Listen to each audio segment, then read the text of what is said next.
Welcome to the Nerdist Podcast number 10. So this is a special show for us. This was our very first live show. It was recorded April 5th at Largo in Los Angeles, and our guest was Adam Savage from Mythbusters. Super fun show. So a couple disclaimers up top. Number one, this is a little bit longer than the normal podcast. We wanted to give the paying customers more than just an hour show, so there's some performances and a little bit longer of a chat than we would normally have, and then also some Q&A at the end from the audience. Also, there is swearing in this. Lots of swearing, so you may not want to play this out loud at work unless you work in some kind of swear factory. You probably also don't want to play it for kids. So we just want to give you plenty of notice that if any of that is offensive to you, turn this off now and hurl your computer into the sun. Finally, there's a couple little audio issues here and there. We ran a little hot off the board at Largo, but that was our fault, and we'll work on it and hopefully resolve that issue by the next time. It's not that bad, though. All right, enough blabbity and disclaimers. So here it is, the Nerdist Podcast number 10 with Adam Savage. Please like it. Now entering Nerdist.com.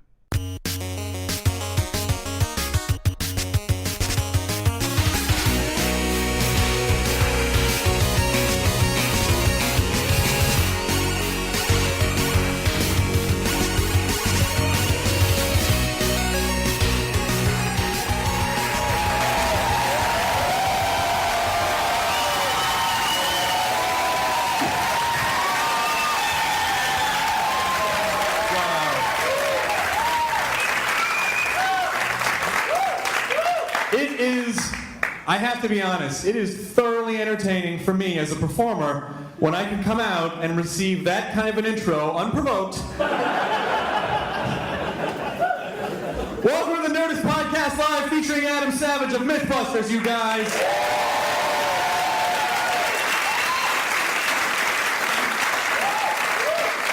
I'm so happy that you came here tonight. I'm just going to say a few words at your faces and then we'll get the show moving. So I work for G4, which is a nerdy channel. I don't know if you guys, that's about right. 2 people out of any 150 will know what you're talking about. The rest are like, I'm checking out, brain-wise. G4 is basically like nerd CNN, like any kind of nerdy thing we cover. And I get to review gadgetry, and it is awesome. I love it. All the tech toys that I love. But I literally recently reviewed the nerdiest thing that I've ever seen before in my life. You guys, it was like a full-on leather Ferrari racing seat with like armrests and headrests, $2,000, like had little pedals on it. For your Xbox 360, beep, beep. You guys, they might as well call that the virginity harness, because you shan't be inside a woman if she sees that in your living room. You could try to have sex with her, but her body would literally reject you. It'd look like trying to feed a fidgety toddler, like, nope, not going in there.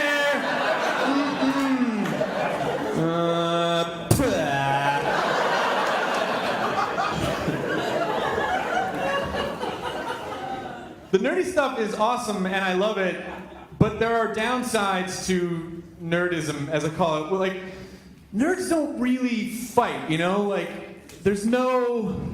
Like, if there were a nerd fight anthem, I think it would just go like this. Nerd fight, there's no physical contact.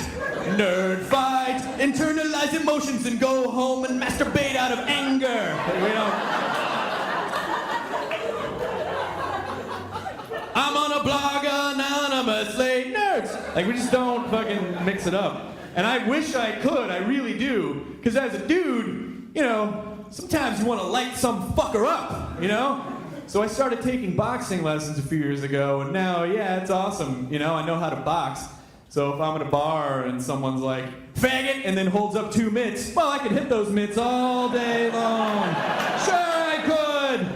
With a 1-2 and a left. But if he started swinging back at all at me, there'd be a lot of crying and fear pee. So I realized that as nerds, the only recourse we have is to pretend to be crazy, you know? Like we adopt a mechanism of the animal kingdom and try to pretend we're more dangerous than we actually are. So what I have done is I have purchased a kind of Lord of the Rings dragon-shaped saber that I would like to carry around in the back of my pants. And that way, you know, if I'm just walking home one night and someone jumps out and says, "I'm gonna rob ya," or, I mean, I don't know if they sound that way, but I'm pretty sure they don't sound like an old West prospector type.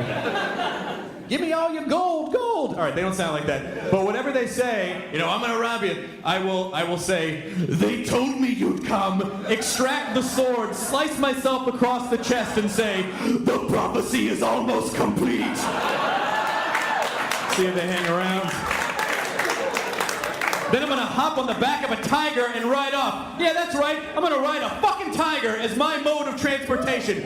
Who would fuck with you if you're riding a tiger? Nobody, that's who. You could ride through a mall dressed like a mermaid with a cape made out of dicks and no one would say a word. Are you kidding me? A tiger? How do you think He-Man got away with a page boy haircut and a leather halter top? He's riding a fucking tiger. A green one.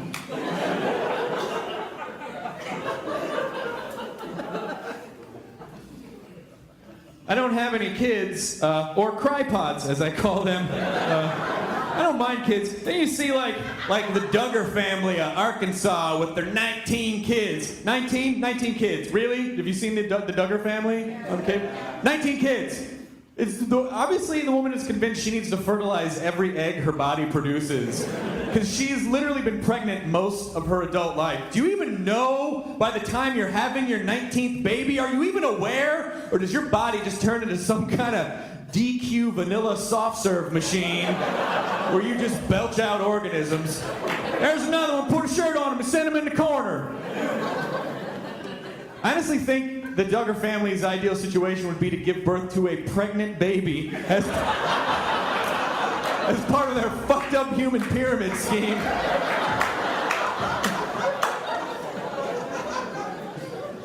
But it's, you know, like, I'm in my mid to late 30s and I feel like it's time.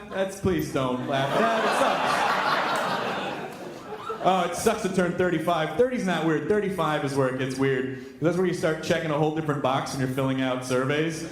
You used to get that sweet 18 to 34-year-old box, and after that it's just 35 to corpse, like no one gives a fuck anymore. So now I feel like I should, if I'm gonna have kids, I should seriously think about doing it, because kids who are the product of old sperm, they are not right in the head. The fresher the mayo, the better the sandwich. That's a very simple formula, you guys. You know, because all my friends growing up in school, like D&D club, chess club, Latin club, anything that made vaginas go away, I was way into. And you know who the old sperm kids are, because young sperm kids, you see them in gym class, they run all strong from their core, you know? But old sperm kids, it's all limbs. It can happen. My nerdiest friend, his parents were in their 50s when he was born.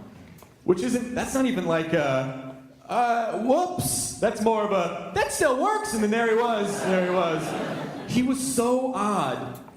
Just in weird ways. Like, he would swallow in really weird places and sentences. It just made him seem kind of expired. You're like, "Hey guys, we're gonna go down to the Burger King." You knew you were about to start talking! Couldn't do a little swallow preparation, Terry? I will drink a lot of water. I don't drink alcohol anymore. Boo. Boo. Fucking boo. Every time. Seriously? Boo. Even though you tried to straighten out your life, boo. Even though you woke up one night on the floor of a strange apartment with your dick in a shoe, boo. That is not a joke. All right. It's not my fault, sir. I saw an opening and a tongue, and I was really hammered. And shit happens. But when you're sober, it changes all of your experiences in life. I hate Vegas now. Vegas sucks as far as I'm concerned, because when you're sober, you really see the matrix code behind Vegas. You know what I mean? And it sucks. Vegas to me is a lot like a stripper pole. It's all shiny when you look at it from far away, but when you get really close, it smells like poop and sadness. That's pretty much all it is.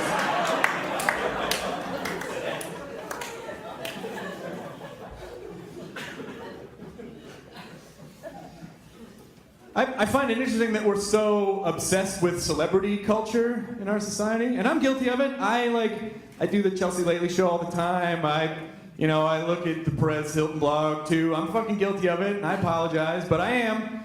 And it's funny to me that we're so obsessed with what a bunch of like drunk starlets do with their free time. You know what I mean? Like, I really keep hoping that it's a part of some government-funded conspiracy that's devised to divert our attention away from serious shit they don't want us to know about. Like if someone ran to the president's office and said, "Mr. President, there's a housing crisis, the banks are in the toilet, what do we do?" "All right, we need a media diversion, call in the slut squad." And they run in.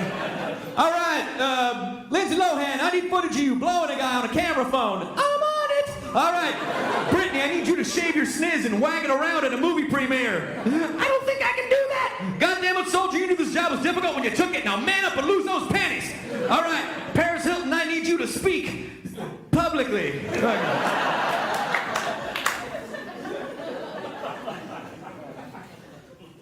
It makes me think that's always happened throughout history, that the president has kicked the media's attention away from things. The president has that power. And there's so much shit we don't know about, you guys, because he has invoked that right. Like, for instance, if Lincoln had been gay, because there were rumors, if Lincoln had been gay, do you think we ever would have known if there was some sort of a press conference?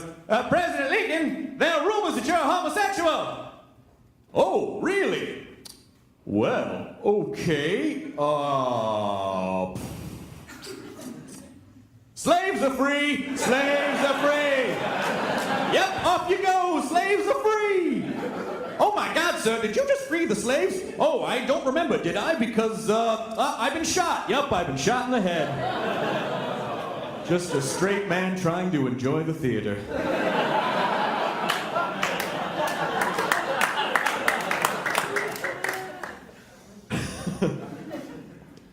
I also, in addition to getting older, I also find that I don't shop at the same places I used to shop at anymore. Like, I used to love to go to the Abercrombie and Fitch store. And can't go near them anymore. Now they're just these weird nightclubs designed to scare old people away. The one at the Grove is like 3 stories tall, and it's dark, and it's ominous, and there's 2 ripped, shirtless dudes standing out front guarding it like it's some kind of gay space palace. And they're pumping all this cologne out in front of it that smells like date rape and gets in your eyes, and you accidentally wander in, and there's this thumping techno music that's just gayer than cum on a mustache. And it's just like, not a judgment, just an observation.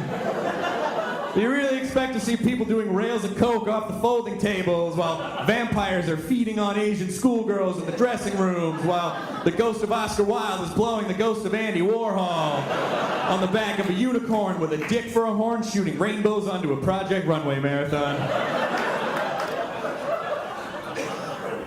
Well, with that, I would like to introduce...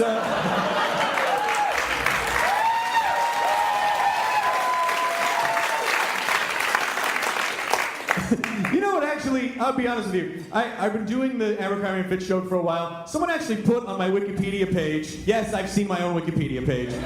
Someone actually put on there, his most famous quote is gayer than cum on a mustache. Like, really? I haven't said anything better than that in my life? What I'm about to say is way better than that. I would like to welcome the 2 co-hosts of the Nerdist podcast, Jonah Ray and Matt Myra are here. Welcome. I don't know, sit wherever you want to sit. Should we flank you? I don't know. We've never done this before. I think you should sit wherever you feel. I want to sit in the end because that's the control seat. I want to sit on the end because I'm tubby. All right. Now it's harder for everyone, Matt. Oh, it sounds hilarious. Okay. What? Now, Matt. Oh, loud. Oh, sensitive mic. I'll stand back here. Stand? I'll stand with my ass on a chair. I don't understand how sitting works. You guys, are we allowed to talk about what you do in life, Matt? We could say arbitrarily that I work for one of the larger corporations that may be named after a fruit. Uh-huh. So you work for the Pineapple Computer Corporation. I work for a place that does stuff that's cool. Mm-hmm. What? I mean, the stuff is cool, but the stuff they do, I'm pretty sure it's really nerdy and boring for the most part. You're on the Nerdist podcast. Oh, is that what this is? What did you think this was? I don't know. I just heard there was free beer. All right. Matt works for the Fruit-Based Computer Corporation, and I just reviewed. I'll start the corporation now. Does it run on fruit? Like, can you push stuff into the back of it to make? You can't open up any Apple products to push anything inside them. That's what nerds are mad about. All you need is a 00. That's a screwdriver, guys. What? No, never mind. Never mind. Well, this isn't fucking Top Gear. Why don't Shut you up. save your screwdriver talk? I use one of the What shows they like? You. Quickly, name something else. Oh, Rockford Files. Erie, Indiana. Wow, as in you can't. We believe spent this. our Sunday watching Erie, Indiana. I'm not lying. No, that's what we did. All right, before I talk about fruit-based computer systems, any Doctor Who fans out there? I was very worried because David Tennant is so fucking amazing. The But new guy has a giant jaw. he does. I cannot stare at it. He has a giant jaw and an emo haircut. Have you seen the billboards are Matt everywhere? Smith. Yes, I've seen them. And his jaw is still disturbing. It is. I'll get past His it. jaw houses a mini TARDIS in which you can. Well, that's a nerd joke. It's bigger inside. Every time he opens his mouth, it just goes.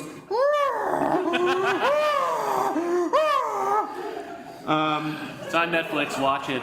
It is pretty amazing. Yeah, you can stream it on Netflix. If you have not watched the new Doctor Who, it is phenomenal. And by new, it's 5 years old, but to Americans. To us goddamn pie eaters over here in America, it's brand new. But I want to talk about the iPad for a sec because I reviewed it today on Attack O the Show, and I Oh, please tell me you used the word IRAD.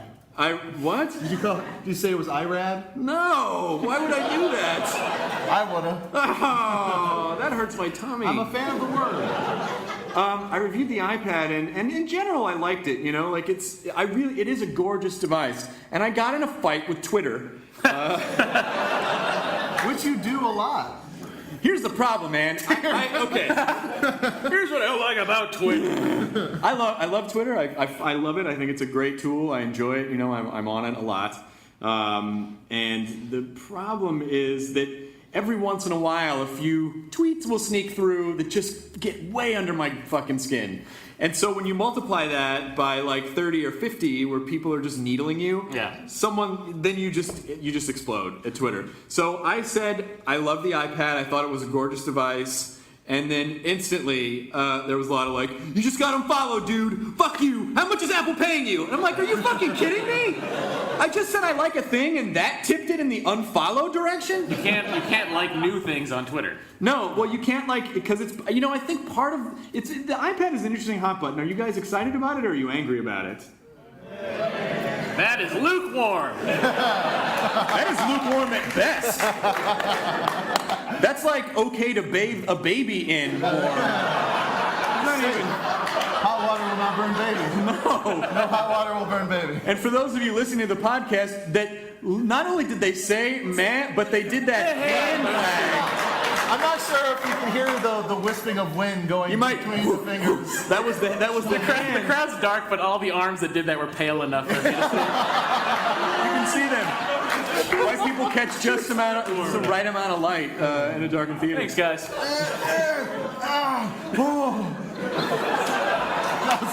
I just realized that will make no sense. You know what's amazing about it? It's amazing to watch hip young nerds kind of go into that irony loop, because I saw a guy right here do it like awkwardly on purpose. Yeah, I want to do this, but I'm not going to do it right because I'm a hipster. Like, even the man he's not going to commit to. I don't want anyone to think I'm committing to a thing. By the way, I just got a really sweet Growing Pains t-shirt online. Ironically, of course. It's the worst. It's the worst to enjoy things like genuinely. It's impossible anymore. We're in the age of You irony. live in the Hive, though, in Silver Lake. Like, It's kind of true. What are you talking about? You're just one shave away from that ironic mustache that's so necessary in Silver Lake. Here's the thing. Like, it's like I wanted a mustache growing up so much. Like weirdly, I wanted a mustache. And then when I was finally able to grow one, all of a sudden I started hearing ironic mustache being thrown around all the time. And for me, it was just... Oh boy, I wish I could walk down the street without hearing that old gem. Where do you hear that all the time? He lives in the hive. Yeah, exactly. No, because my friends are hipsters, I guess, and they all claim to not be. That's the whole thing. It makes you even more of a hipster if you say you're not a hipster. You know? What? Yeah, That's part of it. it's true. Are you a hipster? No! You're wearing...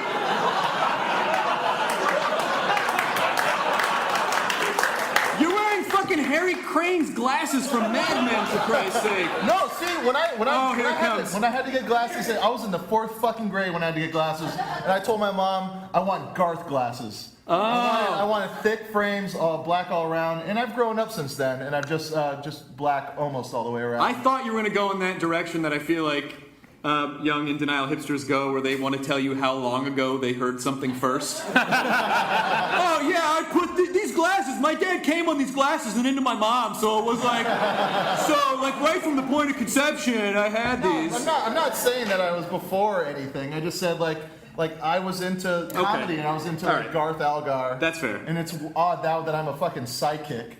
I guess the prophecy is finally come to me. You're fired?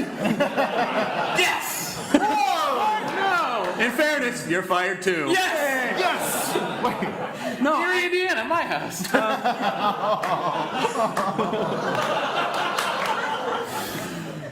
Well, I want to know why people are so angry at the iPad. I feel like part of it is there's this weird sort of consumer backlash that we're in the middle of a recession, and then a company like Apple comes along and says, here's an expensive, shiny new toy. And people are like, don't fucking tell me you want something now. I don't have any money. Oh, you're sick? There's this awesome party going down. It sucks that you're so sick and can't go to the party. Yeah, exactly.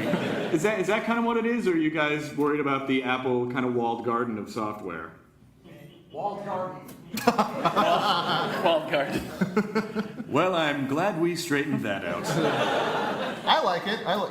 People were just so passionately angry. I mean, the people who love it, and the people who hate it are fucking And they're the people that furious. are always like, I'm not buying the first of anything.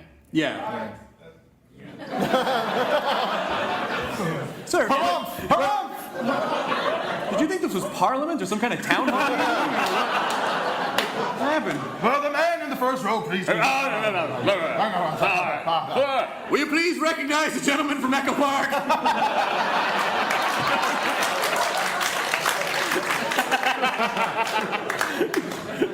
I just think people don't need to be so angry about it. It's a nice device. It's a toy. It is still a toy. It's a gorgeous toy. You don't need it. You don't need 90% of the shit. Like someone was like, why do I need this? I'm like, you don't need anything. You don't need a TV. You don't need half the All right, hippie. Whoa. All I'm saying, man, is can't we run our cars on flax crackers? A perfect name for a vegan clown.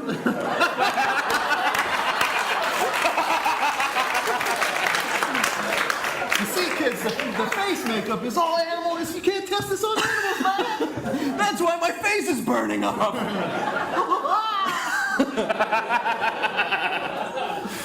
Sometimes we'll have to write some flax cracker songs on a later podcast.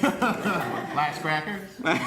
Sarsaparilla? Sarsaparilla. And the summertime. I like it. Oh, fun stuff. Well, I feel like these people have been patient enough, and I just go? I would love to. No, we shouldn't leave. Is that what you're saying? I think we should continue the show and bring out our guest. Might as well. You want to do that? I want to do that. Ladies and is he ready back there? Is it all ready? I got the hot side. Should we preface? But because everyone already knows who he is, right?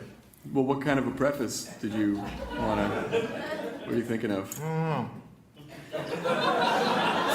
here's the weird part about the live audience. It's a. They react to things you say.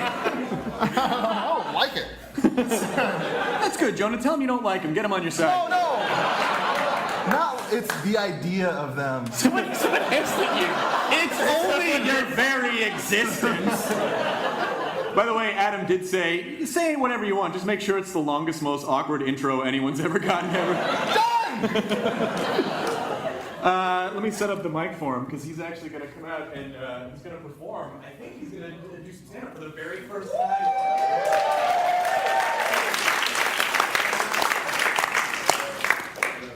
Make Make sure it's centered. OCD, touch. All right. I wish it.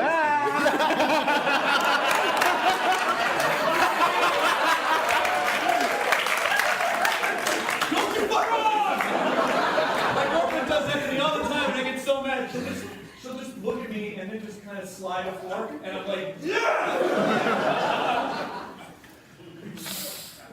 All right. Chris, no, never mind. Shut your face!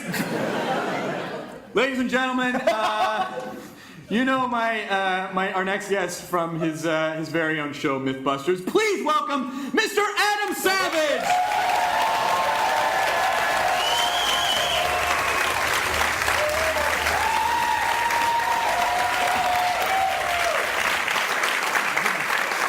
You guys are just gonna stand there like a Greek chorus? Yes. This works, right? Perform for us. Sorry, son, it's just too loud.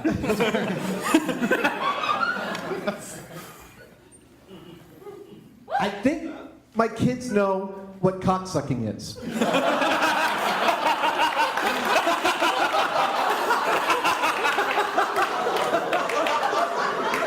Not firsthand.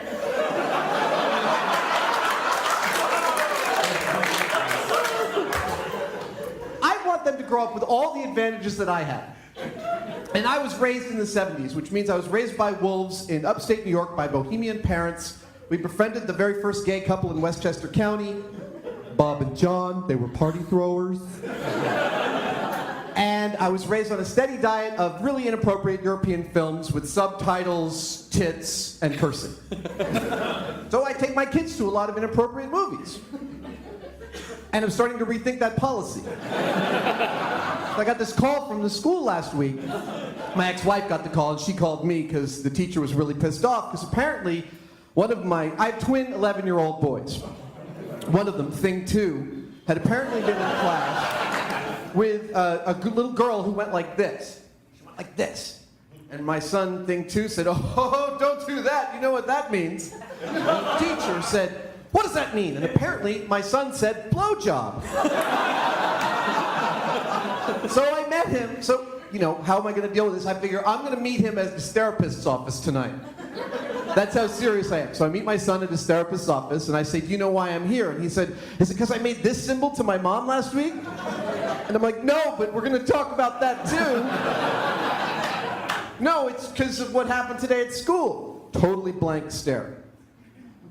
What happened today at school? Blank. "Why would your teacher have called me today?" Still blank. "Okay. Did your teacher get mad at you today at all?" Because, "Oh, yeah, because of this?" Demonstrating, I think, that my son has a clearer understanding of a blowjob than his teacher. And that he thinks it's okay to do this in front of me. When he has no practical experience of that. So about a year and a half ago, it was Christmas time, and we were buying some gifts at the Marc Jacobs store, and Marc Jacobs provides condoms for all their customers. My son, Thing 2, says, "Hey, a condom." And I say, "Put that back in the bowl." And he says, he immediately sees in my eyes that it's like there's a point there, and he goes, "Condom, condom, condom." And that same week, I'd heard that my other son, Thing 1, had said to some kid at school, "Don't spit on me, you'll give me AIDS." And then I'd also had a meeting with Thing 2's teacher in which she told me that he had apparently gathered a whole bunch of kids around him, and he said, "Check this out, when you get older, you have a girlfriend and you have sex with her." So that was the time I figured it was time to have a sex talk with them. So it was like Friday afternoon. I gathered them in the living room, and they sit down, and I say, "Look, I'm talking to you because Thing 2, you said condom. Thing 1, you said the AIDS thing. Thing 2, you said the girlfriend and the sex thing. Do you have any idea what sex is?" And I said, "Yes." "No, you have no idea." And kids, if you don't have kids, at 10 years old, 11 years old, they actually have already really good at giving you nothing to work with. They give you this totally blank, like they don't want to give you any purchase. So they're sitting there with this blank look, waiting to see how bad this conversation's going to be. And I say, "Okay, well, look, we're going to have more conversations about this in the future, but I might as well fill you in on some of the basic mechanics so you know what you're talking about. See, and I say, a man has a penis, you know you guys have a penis, and a girl has a vagina, and they immediately start going, and they both grab, as I continue on with this like very kind of graphic description, they both end up grabbing pillows and holding them in front of them like shields, looking over these pillows like shields and kind of holding on to them like this. And I'm feeling pretty much the exact same way. And I'm like, and then the man injects genetic material into which is how we make new babies. Now, the genetic material is important because it makes babies, but there are ways to prevent genetic material from making babies, and that method is called birth control. There are people who don't believe in birth control. We call them idiots. But I really, yeah. But one of the ways that you prevent babies from happening is you physically prevent the genetic material from getting into the lady with a condom. That's what you picked up at the Marc Jacobs store, dude. It's a condom. And it's basically like a balloon for your penis. And they both kind of... And thing one goes, like a balloon. He literally did that. And I said, no. It's a balloon in the... It's not a balloon like you blow up. It's a balloon that's actually in the shape of your penis. And the other one absolutely does this right away. So it's this big?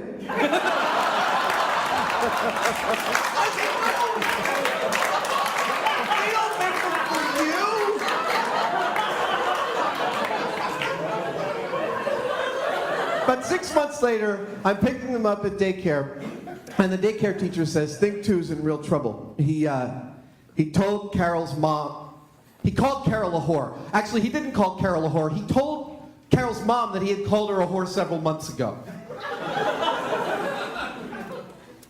Sometimes you have to just park these things and let them sit for a while, so I let him stew on that, and I didn't deal with it until the end of the night. I climbed up the bunk bed. He's in bed. He's had to go to bed a little early, and I say, okay, so is this true? You told Carol's mom that you'd called Carol a whore several months ago. He said, yes. And I said, what were you thinking telling Carol's mom that? And he said, and he literally did this. I know! That's what I keep asking myself! Like a character from the Rocket Files. Oh, why did I do that? And I say, do you even know what a whore is? And he says, no. And I'm really embarrassed that I call her a word I don't know what it is. He tends to take this really deeply. And I said, okay, well, a whore is a person who exchanges sex for money. They have sex with people and they charge money for it.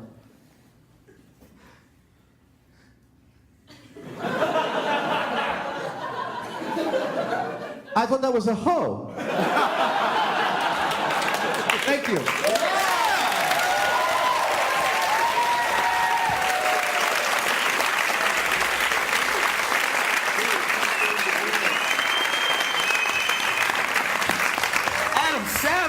Hello. Oh my God. Ooh. All true. Every last bit of it true. Yeah, but that was your first time doing stand-up. That was. That was fucking awesome.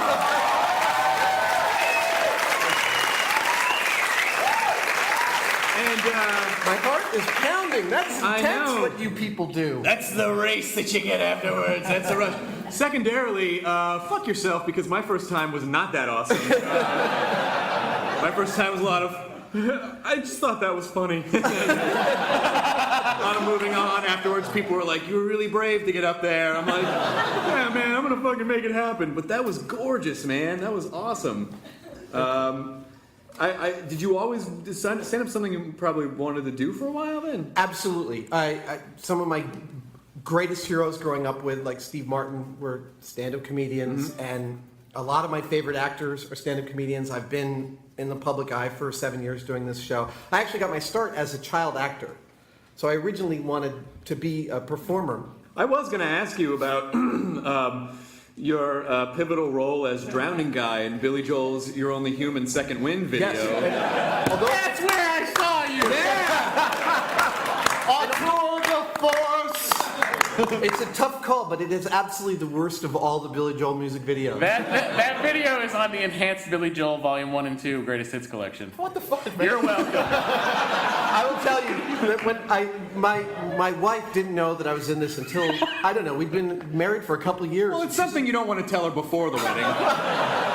Here's how bad the video is. When she finally saw it, I got it up on YouTube and I started playing it for her and I drowned and she goes like this. She goes, "Okay, are you in any more of this fucking thing? Because I can't take it anymore." Do you guys remember the video at all? Do you remember the video at all? Basically, this young kid. It's a Wonderful Life. It's a Wonderful Life, but Billy Joel shows up as this kind of like rapey guardian angel in a trench coat and a hat and glasses. And then he's showing the guy that, he saves his life. Right. I'm Harry, who you weren't there to save Harry. Exactly. Yeah, I'm Harry. I drowned. That was you. Yeah. But excellent drown work you did there. I mean, did it actually say under special skills in your resume, flailing? And they were like, we got to get this guy. No. I went up for that audition. It was like my third audition, and I went up for it against my best friend in high school. Yeah, fuck that guy. Where is he now? Yeah, not in a Billy Joel video. Yeah. That was for you. Yes. And I had these round glasses that were really, really geeky. They were actually the glasses from a pig nose. No, not. They were like literally out here, Chris. round with a pig nose, and I pulled off the pig nose, and I brought these glasses because they said they were wanted novelty to do it. glasses. What's that? They were novelty They glasses. were novelty glasses. And so they hired me based on the glasses. Mm-hmm. And the very first thing I had to do on the very first day was go out into the water and drown. And the first thing I did was put my head under and lose the glasses. Oh. So they had to take they bought somebody's Ray-Bans and they popped them out. And in an amazing bit of prescience, they put Ray-Bans on my character. Not so nerdy anymore. No. Now it's the cool kid who's fucking drowning. Sometimes you just gotta say, what the fuck? Man, that guy's cool under any circumstances. He's the coolest fucking drowning guy I've ever seen in my life. So your family are very creative and artistic. Did your dad worked on? I read he did stuff on Sesame Street. My father was actually got his start in advertising. He was overarching. Was he a Mad Men? He was pre-Mad Men. Oh my God. God. No, post-Mad Men. Oh, okay. He's like, if you went 5 years forward from Mad Men, my dad would be like the bohemian guy they hire who's like directing all the commercials. That could be next season. They jump every year. So he was a painter, first and foremost. He painted through my whole childhood. Paintings, not houses. Oh, okay. There's a lot more creative. Yeah. Was in advertising throughout the 60s, and by the time I was born, he'd gotten out of advertising because he couldn't stand it, and he raised us to animating and directing all entirely animated spots for Sesame Street. He did about 50 of them. Did he do 1, 2, 3, 4, 5, 6, 7, 8, 9, 12? No, Ah. he did. I wish. No, he did. Harry likes to eat his lunch high in the sky. Oh, that is not a bad one. Harry, you forgot your lunch. These are all classics, guys. Look them up on YouTube. And then when I was about, I guess, 10 or 11, I did a bunch of voiceovers for them, and I get checks from the Children's Television Workshop for about, at this point, I think my last one was $7.50. Nice. I still gotta feel pretty shitty though that they're giving you money. Didn't you just give it right back? They must need it more than you. I go right out and buy a fucking burrito. Children's Television Workshop, this is Adam Savage. I'm gonna blow that fucking place wide open. I know you've been showing guy who passes fruit to different ethnic kids on the side of the street. And I want what's coming to me. It ended up being on my Wikipedia page, and it said it got conflated to the point where it says on Wikipedia, I think that my father was a Muppeteer. Oh, wow. Which is totally not true. But you try and change it. I have. Doesn't work. Yeah, no. Jonah's Wikipedia page says he's dead. Yes. I had that happen too. They do that to you too? If you do a Google search, Adam Savage, so I've heard. The first thing it says is married, and the second thing it says is dead. Oh, wow. Yeah. That's a bad SEO, as we call it in tech biz. Search engine optimization. So you started as an actor, but then what was the transition? Into myth busting? Yes. No. I started as an actor. auditioned for commercials and stuff from the ages 15 till like 19. I was living in New York. I'd gone to NYU and pretended to attend classes for about a year. What did you study? What? What did you study at NYU? I was at the experimental theater wing of the Tisch School for the Arts in the drama department. Ew. Yeah. just down the hall from Philip Seymour Hoffman. He was in my class at the time. Really? Yeah. And I don't know. I was such an asshole back then. Well, it doesn't sound like it. Oh my God. Philip Seymour Hoffman and all in the Tisch School. There was some point at which, about 3 years after I got out of NYU, this has been like 88 or something, I'm walking through Washington Square, I run into a couple of kids I was in class with. And at that point, I was living in Brooklyn, I had a good job, I was feeling pretty good about stuff, and I was a lot more stable than I was when I was 18 and just moved to New York. But I could see on their faces that they were astonished how much, their face painted this picture of, you are so much less of an asshole now. Oh, wow. It's really clear that they were like, wow, you've really grown up. It's gotta be a good feeling, right? It was bittersweet. So I decided, I dropped out of the Tisch School for the Arts, and I managed to get a job doing assistant animating for a company called the Ink Tank. They did all the those old squiggly line Perrier commercials. Oh, yeah. Bob Blackman turned out to be somebody that who ran the Ink Tank, was somebody my dad gave one of his first jobs to. So Bob hired me to be an assistant animator. I worked there for about a year, and that led to Motherfucking nepotism in the house. Absolutely. So that led to a whole series of jobs of making things. So this business is who you know? Graphic design. This business is who you know? It sure is. Absolutely. So, like, let's say, for instance, that someone that you know at an Apple store traded in an iPhone that was broken for you, and then you were like, hey, guy, you should be on my podcast. That would not ever happen. That never happened, though. No. So then you worked for, what was the transition to ILM? Like, what was in between all that stuff? I had been wanting to work in special effects since I was no years old. Uh-huh. I mean, that was that and designing for Lego. No years old does not compute. Sorry. So I had tried to work in special effects several times. There were several shops in New York I tried to work for. Really had bad experiences doing that. So I just kept on getting jobs making things in other industries, but delving occasionally into special effects. And I moved out to San Francisco, got work in theater. And theater is like the greatest industry for the under-ambitious but talented. Because you can literally apply yourself to anything you want. I was a rigger, I was a lighting designer, set builder, painter, actor, everything. I was trying all of it. And eventually I got this reputation for being able to build weird shit that no one else could figure out how to do. It's so true. Like, honestly, Adam, did you run blogging the Deckard gun that you built? Yeah. Did you guys see the gun that he built from Blade Runner? But when you emailed the pictures, you showed all the different iterations and how it evolved from when you first started. I built my first one at 19. Yeah. So what was? I mean, you saw the gun and you were like, I must have you, and so you built it. Well, it's where do you start? For me, I went to the Tisch School of Theater. I have always, the building things has always been this natural thing. So has performing. So Mythbusters is the perfect job. But the building things stems from wanting to have things, wanting to hold things really specifically. It's not from wanting to make them. The making of them is secondary to wanting the experience of holding on to the real Blade Runner gun in my hand. When that one that I blogged, it went to Gizmodo, wrote it, and Boing Boing also. And I don't know if I wrote this in that letter I'd sent out, but when I first finished assembling the Blade Runner pistol, and this is only about a month ago, I carried it around the house for like 6 hours. I walk upstairs, put it on the kitchen counter, make a sandwich, pick it back up, go down, watch a little American Idol. What was a bigger moment in your life, holding that gun or holding your firstborn?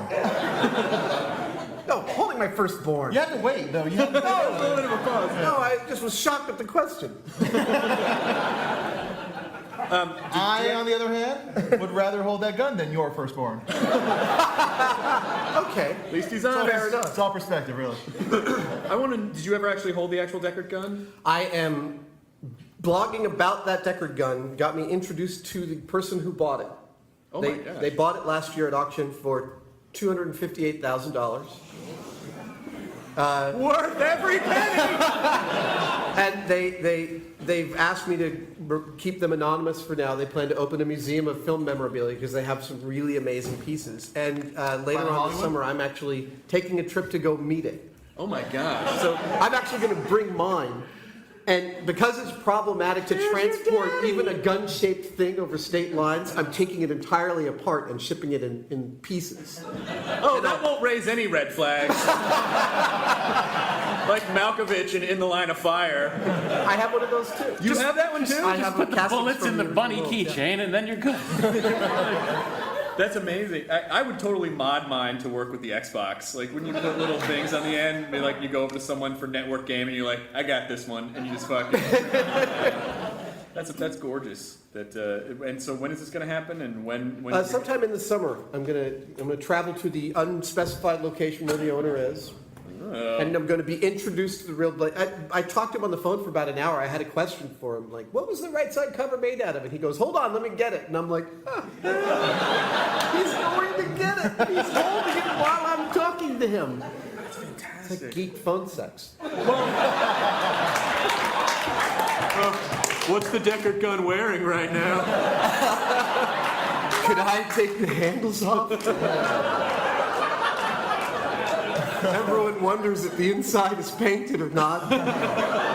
It's true. I bet your hoverboard works on water. No, they wonder if the inside. They wonder if the inside. Well, that's got to be. I mean, come on. Like, you must have your dream job. You get to make cool, nerdy stuff, and then you get to have people contact you and say, "Hey, that thing that you've loved all your life, why don't you come see it before anyone else can see it?" Pretty much. It's a totally insane. I'm stunned that you knew the guy that had the barrels from Jaws.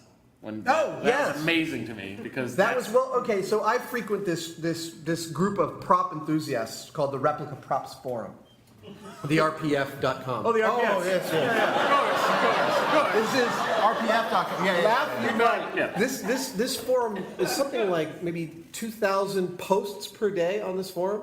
Whoa. In every category: paper props, costumes, props, screen use. Are any of them? I wish I had a wife, or No, a lot of these guys are like stable. It's okay. Some of them are real tools. hey, that's the internet. But you can choose anything from any movie, and there will be the most intense, fevered discussion about it. In fact, the Blade Runner gun carries this really intense history of fights and people being banned from forums for over-discussing it. What's the last serial number that can't be seen under the handle? Huge. People representing that this happened, but it didn't, and then it being found out years later that they were lying all along. I mean, it's a level of esoterica I find so awesome. Do you much like Jonah was trying to fuck with my OCD in the microphone, do you do anything a little bit wrong on purpose and be like, here it is, guys, the exact replica, just so they'll be like, that's not it? Actually, right after I posted pictures of my first assembly of the Blade Runner pistol, and they saw it a few months before I blogged about it because it was still really rough. One of them posted, it would seem you have a 3 serial number Steyr Mannlicher Daimler Puch receiver, and only the 4 serial number Daimler Puch receiver is actually correct because of the 6mm difference on the back. He was right, and I was like, I do have a 4 serial number! That's when you wish it was just real, so you could kill them.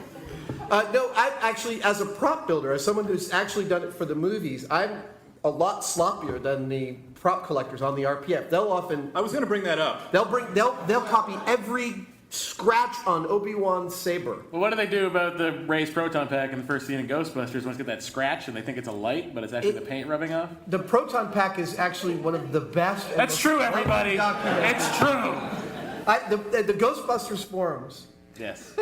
are renowned for their openness. There's people that have done beautiful, like comic book-like illustrations of exactly how to build your own out of everything from cardboard the to GBF. fiberglass.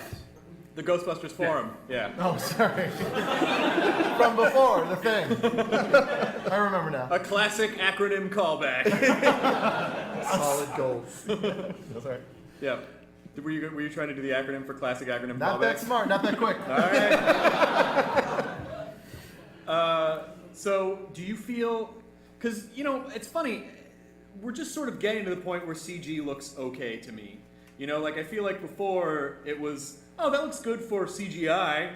but it's not great. I mean, I feel like there were probably. Do you feel like there will always be room for model builders in the film industry, or do you feel like, fuck it, it's all going digital? Yeah, I do. I mean, there are still people. There's still a veracity to something that's in front of you that you can't imitate, and there are. I mean, some of the best directors out right now who are enjoying massive success. People like Jon Favreau and Peter Jackson. Both have huge respect for practical effects, things that are happening on screen in front of you rather than someone with a jumpsuit full of ping pong balls. Right. Acting against a green screen. We're being chased by some kind of bird creature. We'll figure that part out later. Just we'll draw it in. But the other problem that happens with the CG is because it can be done cheaply, it often is done cheaply. Oh my God! I couldn't believe, and I've not seen any of the Chronicles of Twilight the Vampire. That's his name, right? Twilight? That's what I call him. I've not seen any of those, but I see the commercials and I think, this is a huge budget film, and the CG is shocking. Like, the wolf has no weight. Like, the color doesn't match the lighting. Like, why does that happen? Well, you still run into problems where the people that make things move on screen, the animators, are still the ones that are really hard to get. They're paid well to animate really well for the best companies, and a lot of people are left by the wayside because it's hard to animate. That's the hardest thing to do, whether it's CG or anything else. Like the cartoon wolf is really the biggest problem with Twilight. That's where I draw the line. No, you had me at Weepy Teen Vampire, and then you lost me at Crappy Wolf. But you end up with some place like Weta Workshop where they tend to really put in the time to make their CG stuff look beautiful and fit where it's going. Yeah. And they're not necessarily costing more than anybody else, but they're putting more time into it, and that does end up costing more. So I think. I love that we were talking a little bit backstage, and you were telling the story about the early CG Yodas. Oh. Well, yeah, or Yoday, if anyone's aware. I was working. I was a model maker on Episode 2, Star Wars Episode 2, and since we'd all had our dreams shattered by Episode 1, and there was no illusion anymore at ILM,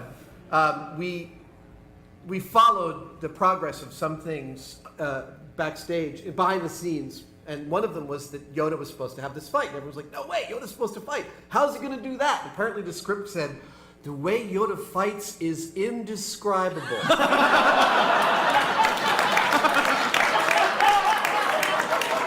like, what a scribe. George Lucas, what a scribe. If his script had been read for the Oscars, his fighting is indescribable.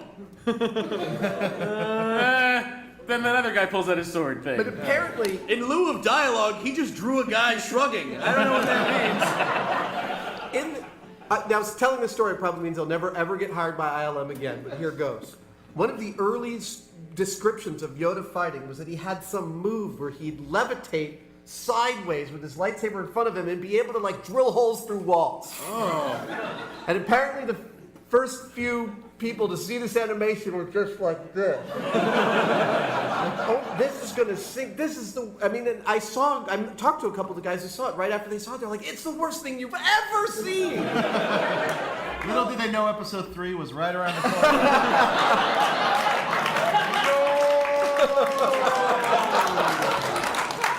Well, personally, I see a lot of upsides to industrial Yoda applications like drilling holes in walls. Mining. Oil drilling. Sure. I'm sure Coruscant needs to go deeper. It's already so tall. So they obviously scrapped that whole... They fixed it. I mean, it was a problem, and ILM has some great animators, and I love watching Yoda. That's one of the things I love in that movie is Yoda fighting. That movie, by the way, Episode 2 and 3. Episode 1 does not recover from this, but Episode 2 and 3 are actually watchable if you change the language to French and watch them with subtitles. Somehow that dialogue doesn't sound nearly as bad when you're reading it.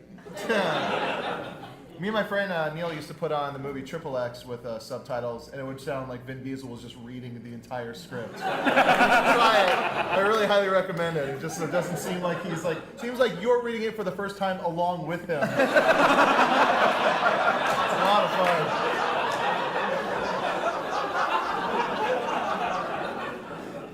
how to make that movie fun. You've been trying to figure it out the whole time. Seriously, I haven't slept. You go to for his like house, 6 he's years. got blueprints with XXX and fun on the end, and he doesn't know how to get Train there. going from one place to the other. So when you leave ILM, and then I'm curious what the process like. How does a show like MythBusters get pitched? And did they audition, or did you pitch it, or how? No, it's not my idea. The show Mythbusters was pitched by an Australian producer. It was originally supposed to be a 3-host show where the main host would be a hot chick. Oh, I've got a wackety idea. It's like 3 people, and one of them's a hot chick. And she would go around the country interviewing people about urban legends, and when she wanted to test things out, she'd call up her boys back at the shop, and they would build stuff. And Yeah, you know, because girls can't do those sorts of things.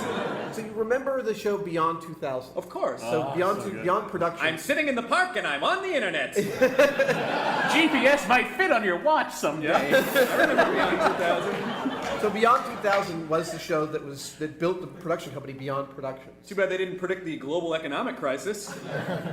Whoa. He got real. I did not follow that. And health insurance. Rape and crib death. Good night, everyone.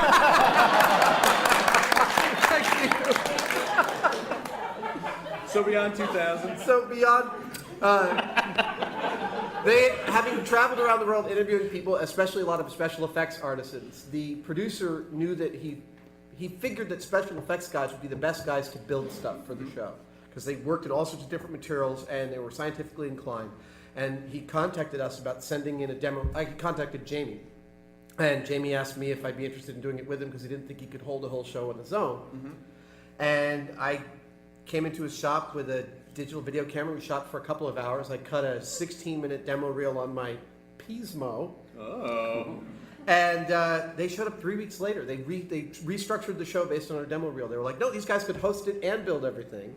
And You guys aren't hot chicks. And then some sad Australian girl got on a boat back to Australia. I remember the most shocking thing I remember was coming home and starting to digitize the footage and watching the footage upload onto my computer and thinking, wow, listening and going, Jamie's actually really kind of compelling on camera. I wouldn't have called that, but the camera actually loves Jamie. He has the most amazing, like, art commando aesthetic.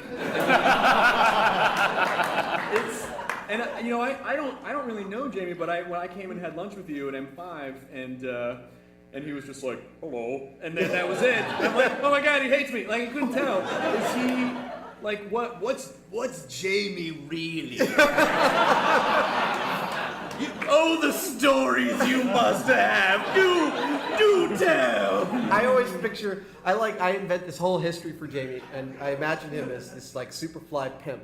So I always picture, whenever we're on location and we're in the hotel room, I always picture Jamie's going back to a room full of strippers. You know, he'll be on the phone, he'll be all like, hold on a second.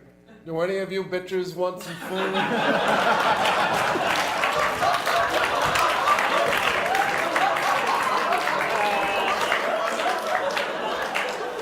Then he's like 145 years old. And, we were at work the other day, and I don't know, from some lunch truck driving by, we heard this Calliope music, and I was like, Jamie's dad composed that. Everything fits into the Jamie mythos.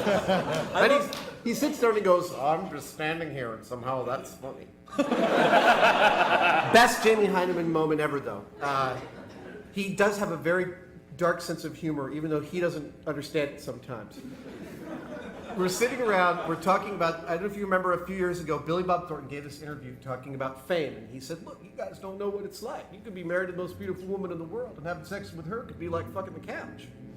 And everyone's like, Which he's tried. He has tried. he said that about Angelina Jolie? Yeah. Oh my God. So I came into work the next day, and I told that story, and everyone went, oh, he said that about Angelina Jolie? And there's a pause, and Jamie goes, my couch looked like Angelina Jolie, I'd fuck it.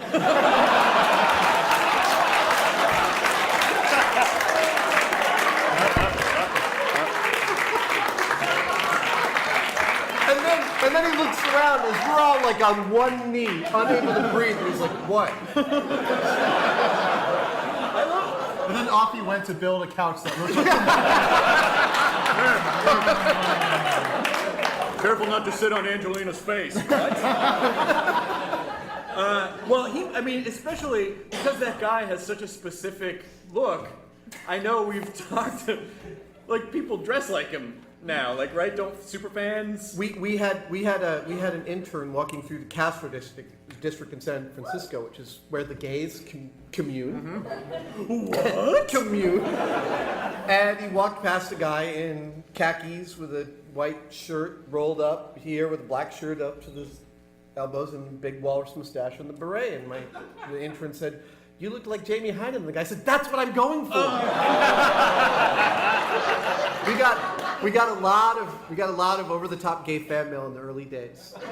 Really? Yeah. I imagine any gay fan mail would be pretty over the top. Jamie got one that said, Dear Mythbusters! "I want to suck that mustache right off your face." That's probably an actual. That's one that Jamie got. You were doing a bit. That was a real one. No, that was a real one. Someone sent me a whole discussion on a bear site that said, Jamie's a total bear. They said I wouldn't kick Adam out of bed for eating crackers, but Jamie, oof. Wait, is that oof? He would kick him out of bed, or No, I he think really like wouldn't kick him like out of he bed? really like he'd tolerate me, but he really would rather have Jamie. Wow. So you're just a gateway cock to Jamie. He got upset about it at first until it was, he realized a compliment's a compliment. Yeah. Darn it, I'm just going to take the compliment. Thank you. Thank you for thinking about me in that way. How did you guys meet? Jamie actually gave me my first job in special effects in 1993. I was working in theater, as I said, and I got a reputation for building weird stuff, and that reputation got to Jamie, who called me. And I came in with a suitcase full of crap that I'd built, and I ended up working for him for 5 years. That's awesome. Did he? Was the beret? I could not believe it when I found out he had a wife. I was like, really? Seriously? Seriously? And that was like the whole 5 years. That was the whole 5 years of working with him. Just the last like, really? No, really? Okay. All right. His wife is a wonderful woman. She's actually a high school science teacher. Oh, really? Yeah. Please tell me she looks like a lady, Jamie. Not at all. Not at all. Okay. She's a beautiful woman. That's awesome. Well, so, when did you sort of realize, oh, fuck, we have stumbled across a show that is enormous? Like, was it, because I feel like the show was a hit pretty straight away, right? It was, but I don't know. For us, you think some things are going to happen like really quickly, like people are going to start recognizing you, and the recognitions happen really slow for Mythbusters. What was the first? I'm not sure if I can pinpoint the point at which I realized things had gone much farther than we thought. There was the point at which we landed in South Africa, and people came up in the airport and like, "Oh, Mythbusters, how you going?" Oh, wow. I know it was sort of Australian, but Right. Well, you're the girl we fired. Take your job. What are you doing here in South Africa? I'm trying to blend in. if you really want to upset an Australian, ask them if they're from From South South Africa or New Zealand. But South Africa's worse. It's way I've worse. discovered there's a hierarchy. Yeah. South Africa's they're Belgium. Is it really? They're Belgian. How to piss off an Australian on number 101 ways. So I know that you guys, you weren't like acting professionally like right before the show. You didn't have agents or anything, I assume. So I'm sure Discovery probably really enjoyed that first negotiation process. Oh, really? $100 a show, and we can't ever do anything else ever again in perpetuity? Sounds good to me. Just so you know, Mike Rowe makes $75. Yeah. Oh my God, MTV used to do that shit to me all the time. Really? When I used to work at MTV. Chris, get over it! No, wait a minute. Wait a minute. This needs to be heard. I go home and it's just like my whole house is just all these drawings of MTV written in red on all the walls. It's all just pictures of Dan like Cortez Seven, crossed out. like in Dark City, there's just these spirals all over the wall. He can tune. He can tune. Do you ever party with Dan Cortez? No, I never partied with Dan Cortez. That bro seems Although, listen to this. The last time I did a show here at Largo about a month ago, it was an Ed Helms Bluegrass show, and Tom Lennon was also on the show, and Tom and I went and had sushi across the street, and fucking, the restaurant's empty except for the two of us, and they sit, like, in walks Johnny Knoxville, and they sit him right next to us, and Tom's like, how many fucking MTV personalities can they cram? And also, Tom and I were going over our lines for the show, like we were supposed to do, so he was like, it kind of looks like you and I are in a gay fight right now. But anyway, they would do that all the time, where I'd be like, oh, will you guys cover incidentals in my hotel? And they're like, Bill Bellamy doesn't even get his incidentals covered. And? So was it like that? Did they say Bill Bellamy doesn't even get his incidentals? There is a point in every television show that becomes a hit where whether you have a contract or not, you're going to renegotiate. Right. And that point came for us at about the end of season 2. And we had no idea what the hell we were supposed to do. We had just finished shooting Shark Week. And so we knew we were big because Shark Week. Shark Week. And they hired... I try to live every week like a Shark Week. Every week! And they hired John Landis to direct the Shark Week promo, just like a scene in Jaws with the town meeting and the fingernails across the blackboard. Does the shark turn around and go away? It's a Thriller video. It was a pretty big video. Maybe you guys. It cost $1 million. $1 million. Wow. So we had dinner with John. Called us and said, well, we got called by his assistant. John would like to take you boys out to dinner. Ooh. And we were like, John was the very first famous person we met doing Mythbusters. And we sat down to dinner with him and we were like, what do? We got this contract, we don't want to sign it, we need an agent, we need it. John goes, oh, well, yeah, they're gonna fuck you. And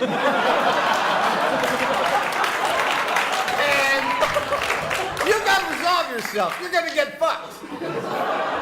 The best that you can hope for is to get fucked less. He said, you don't need an agent because you have a job. You need a lawyer. I'm going to give you my lawyer, and he'll take good care of you. That's awesome. And he introduced us to his lawyer. John is a god, and I will forever prostrate myself before his... what do you call it? Beneficence for introducing me. Tish School. By the way, I just want to back up and to point out how you got an applause break for getting an attorney. Like, You can't just get an attorney. You can't just dial dos. Los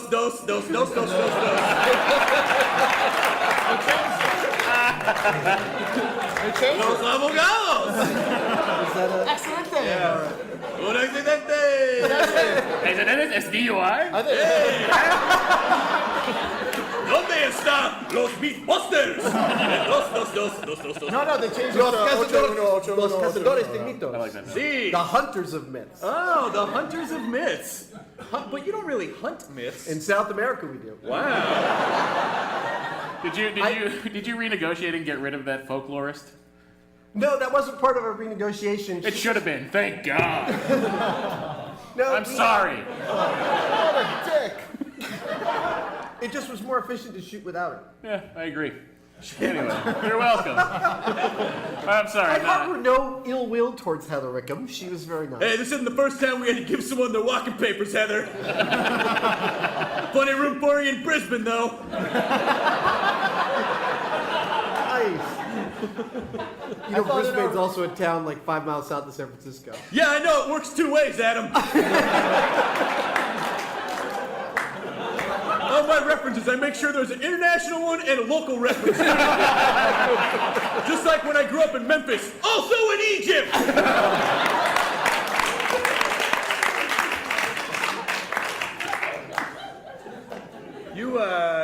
You're a phenomenal guest. I mean, I feel like we could talk up here for a while. I did at one point kind of want to open up the floor to questions, though. Would that be all right with you if we took a hand? Absolutely. Or was there anything else that you wanted? There is nothing I'm not willing to talk about. Oh, I wanted to find out about Amazing Meeting. Amazing Meeting. Yes. Are you still? Amazing Meaning is James Randi's skeptic convention. I take it back. That was the moment I knew Mythbusters was a real thing. I got a phone call from James Randi. I love it. And he said, Adam, it's James Randi. And I was You're more excited about your lawyer. James Randi. And he said, I love your show, and I want to bring you on to the amazing meeting, the skeptics meeting we have in Las Vegas. You're one of my heroes. And I said, Randy, holy shit. Dude, I was watching Happy Days live in 1971 when you were on it and did the milk can escape with Fonzie. I mean, no, I wasn't at the taping, but I watched it as it aired. That was post-Shark, right? No, pre-Shark. Oh, really? I don't know. I feel like it'd be after the Shark. Could be post-Shark. Hey, I don't want to sidestep, but I did happen to be at the Different Strokes taping where they introduced the Facts of Life characters. True story. True story. True story of 7 strangers. What the fuck? I was not expecting to see a person appear there. That scared the shit out of me, Jesse. Around there. Oh, is that going to go on through the entire podcast? No, Has it been? no, just for a minute. Yes. Why wouldn't you tell us? Just for a minute or 62. Is it better now? Have we been recording this, by the way? Oh yeah, we're getting it. Okay, good. Let me just try to fix it. Yeah, let's do it during the show. Why not? Anything else? Is that okay now? So James Randi is the founder of the James Randi Educational Foundation, which seeks to promote critical thinking in the world, and he hosts the Amazing Meeting in Las Vegas every summer. And I've been going for 4 years. I'll go until they stop holding them. It's James Randi's one of my heroes. I'm skeptical about that claim. Oh!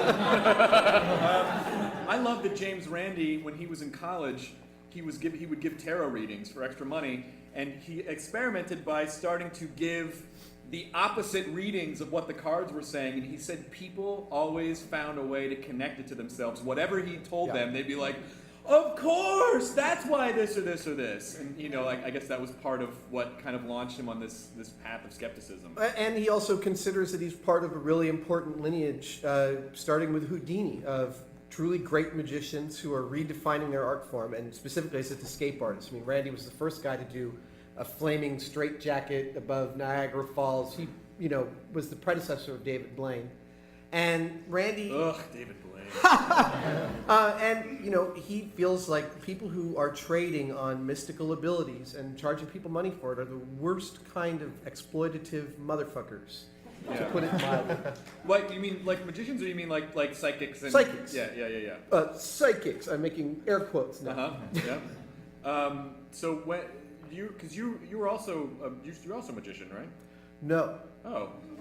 Well, I just want to read what it says on your Wikipedia page. Really? You have a brother named Peter. That's my Wikipedia page. I do have a brother named Peter, though. Oh. Are you serious? Yeah. Rather than a spit take, you just did a punch take? I was out of water. I'm thought that was your clairvoyant. That's amazing. Well, I have someone, I've talked about this in the podcast before, I have this back and forth with someone on my Wikipedia page where they keep adding that I have a brother named Peter, and they keep assigning him different roles in my life, and I keep erasing it. I gave up, because for a while it was, he was another stand-up comedian, then he played football for Baylor, like all these weird things, and I don't What remember. if it turned out that it was actually your brother Peter that you didn't know you had? And that's how he's trying to tell That's what me. I'm trying to tell you. And every time you delete it, he deletes part of himself. It's like Marty's hand. Yeah, he starts playing fucking. Yeah. They're gonna kiss the death, and they will fall in love. They don't fall in love. Then Earth Angel starts to sound bad. Earth Angel. Anyway. But it does say on your Wikipedia page, designer/fabricator, magician. No, I'm able to count among my friends some really amazing magicians. Penn and Teller, Jamie Ian Swiss, Eric Mead. And I hang out with these guys as much as I can. They do insane things in front of you that just make you giggle uncontrollably because impossible things.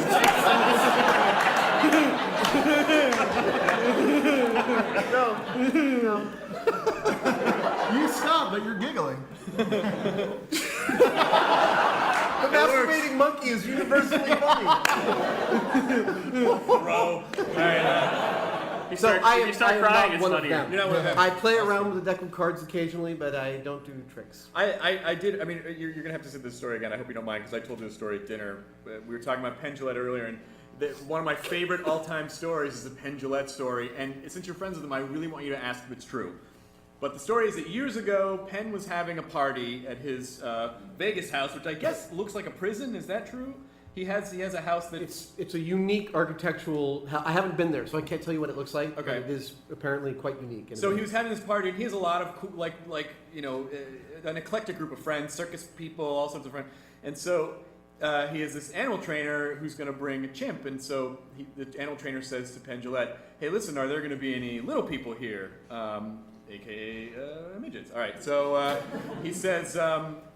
And Penn goes, "I don't know, probably why." And he goes, "Well, I just need to warn you, there's going to be a chimp here, and a chimp will attack anything that's its own height, so we just got to keep them apart." So Penn, like, the party starts, and all these people start showing up, and, in walks a little person friend, and Penn's like, thinks it's a joke or whatever. He's like, "Oh, listen, I'm picturing that it's Peter Dinklage in my head. oh my God, yes, all right, picture it in English. Or insert your favorite midget of choice." Peter Dinklage. I go Billy Barty. So anyway, in walks the little person, and Penn's like, "Oh, listen, by the way, this is totally crazy. It's probably not a thing, but I have a friend who's coming to the party. He's an animal trainer." And the guy cuts him off and goes, "He doesn't have a fucking chimp, does he?"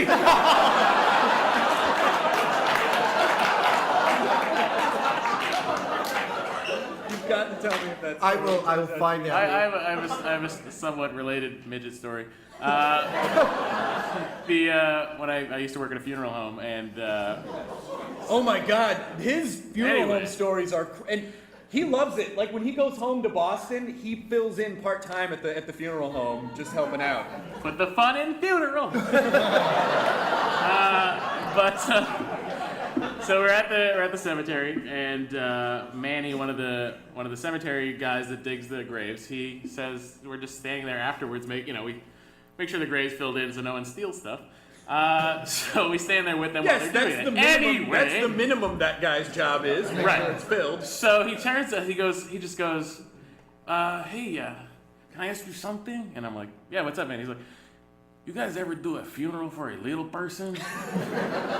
And I'm like, thinking, I asked my friend Joe, and he's like, and we're looking at each other, like, "No, we never have." He's like, "We haven't either, man. They don't die."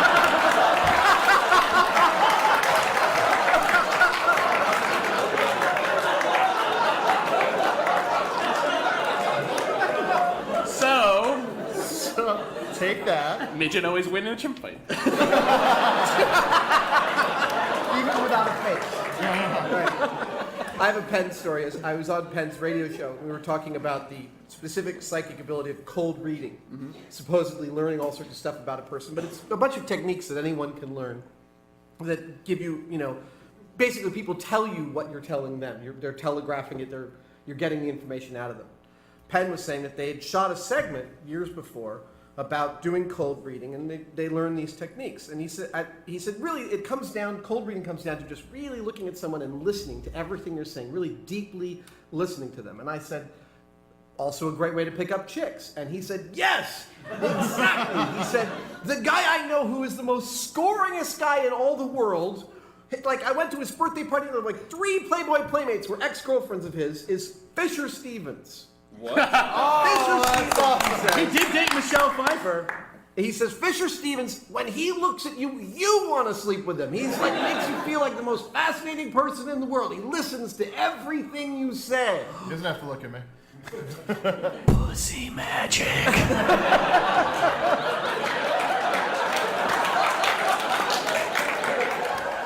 So We talked a little bit about that, and I come back to the hotel room and I tell my wife, Julia, about it, and she says, that's funny that you say that, because when I lived in LA 10 years ago, I was in this corner store and Fisher Stevens came up to me and he was asking me about helping him pick out a wine for a dinner party he was going to, but he definitely was like a little bit catnipy. Like he had a special thing going on.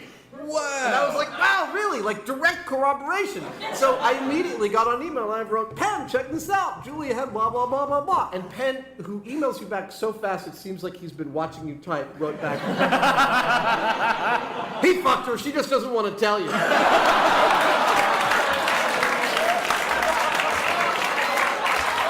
Sorry, baby. Hey, wait. How about this? Let me pitch this idea to you. Now he's got an Oscar, so he just brings that around with him. It's Fisher Stevens week on Mythbusters. You gotta bust that Fisher Stevens shit wide open. Do you build a Fisher Stevens fucking rig? I just want to say fucking rig. I'm sorry. How do you guys?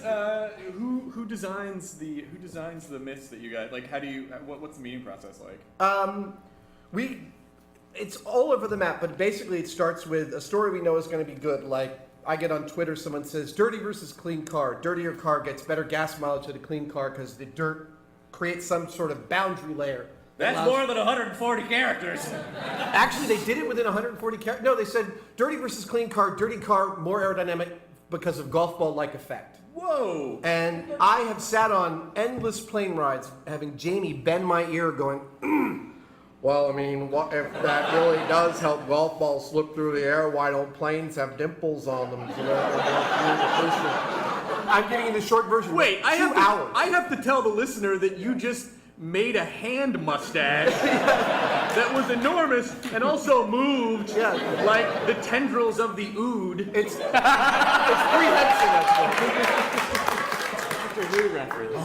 If you ever find yourself spending time around Jamie, what's really fun is watching him eat something like a hamburger, because there's some real calisthenics involved in not eating the mustache. There's lots of this action going on. He strokes it back. There's lots of opening his mouth really wide so that I guess the stash will like comb the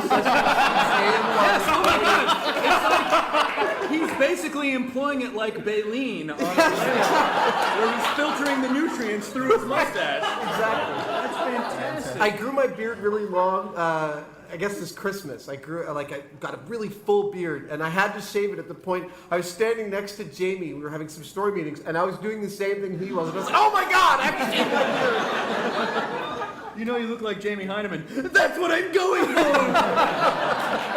Are you, so, like, what kind of stuff? Has there been anything that you really wanted on the show that Discovery's been like, no, or Jamie was like, this will kill us, or? No, okay, there is one that will kill us. Liquid oxygen. Like in the abyss? Like in the, yeah. Liquid oxygen is in the abyss? Yeah, they oh, the liquid, prehensile water. No. Oh, No. The way that they're able to go down that far is because they take in not that oxygenated water. Oh, okay. No, actual liquid oxygen, which is oxygen that's been frozen down to 260 degrees below zero. Oh. And it's so. I don't care for this frozen water. Let me tell you, it's. So oxygen is one of the key components in things burning. Mm-hmm. It makes things oxidize. It makes them burn. And liquid oxygen does so like times 1,000. Yep. So you can take a cloth rag and dip it in liquid oxygen and put it on the ground, and if you hit it with a hammer, it would probably blow your hand off. Oh, wow. That's how terrifying this stuff is. However, it won't do that predictably. Which means you either end up with an episode in which everyone's dead or nothing happens. So liquid oxygen's one we're just never... Then we have this myth about you call it LOX in the industry of gases. Mm-hmm. I love the gases industry. In the gas industry, there's a myth about a LOX truck that spills over on a highway, and the LOX on the asphalt ends up turning the whole roadway into a bomb, which I have no problem believing is completely feasible and plausible, and one of the most dangerous things you could possibly try and replicate. To flip a truck? No, spill hundreds and hundreds of gallons of liquid oxygen onto a roadway, which is made of a petroleum product. Which God, I'm an asshole. I'm thinking like Lox, the Jewish fish meat? That's explosive in large quantities? Why don't more Jews blow up then? I'm literally going through that process in my head. I think that there would be a truck full of it just being I able know, to tip like, over. I'm gonna run into Cantor's and be like, stop! I'm so sorry. It's all right. But the other things they don't want us to do are things that they consider too boring. I've long wanted to do record album versus CD.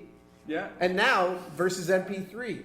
And I've built a whole experiment. You do all this high fidelity stuff like speaker cable versus lamp cord. Oh, I thought you were going to call your ex-girlfriends and say, it's high fidelity stuff, don't worry about it. What? Oh, yeah. Top 5 ex-girlfriends? That what you're referring to? Whatever. All right. It's move past it. There's a hole in the show where momentum used to go. All right, but they don't want to do that because they think I it's think not. the high fidelity bits are too boring. And then we blow it up in the end. Yes! Yeah, but maybe we couple that with acoustic sound limitation. What the fuck is that? Apparently, there was some monks that were able to make those long horns levitate. There was one of the Alvin theories horns? of the pyramids that they used acoustic sound to lift these big bricks and it's total bullshit. But That's how they can do it with a ping pong. That's ball. how they built the pyramids? Yes. The Tuvan throat singers were imported from China. They had Sepultura play, witness everything. Jamie, are you all right? I'll be out in a minute. It's a hacky joke. Don't applaud that at all. Oh, good, you didn't.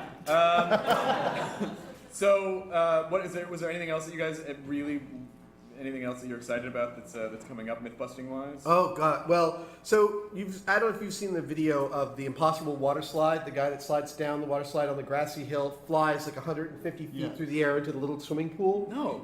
Oh, we did that. And it is. We just watched the rough cut about a week ago, and it's absolutely one of the finest episodes we've ever done, and repeatedly one of the most terrifying things I have ever done in my whole life. Oh, you did it? Yeah. Where did you find the? Because that was filmed The in innovation we came up with was that we didn't want to try and land in a small swimming pool because if we failed, we died. Right.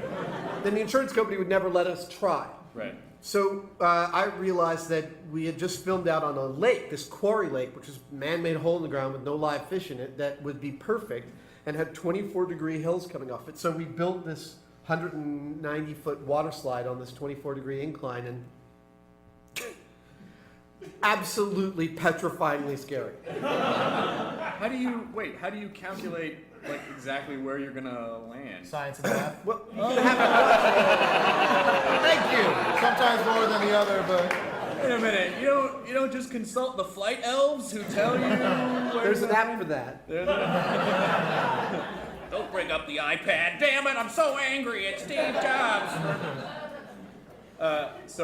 Did you actually land? Well, I mean, spoiler alert. Yeah, I'm not going to tell you. What? No, You you're gonna watch it. It's died? great. Theoretically, maybe. But we got there's this brand new camera that these guys make that is a HD camera. It's about this big and it's waterproof. And we used it all over this episode. We have these incredible shots from our helmets of our point of view sliding down the slide, which is the most scary thing in the world. And actually, speaking of that, and Jamie's mustache. it always comes Did back he to go it. down? Oh, he did too. Does he wear one of those 30s bathing costumes? Because that's what I picture. With a belt. Yeah. like a bear. Does he ever stand like a bear? Exactly. I'm gonna box a bear. Before he works out with a dumbbell with just the big balls on the side. Gentleman Jamie Heineman.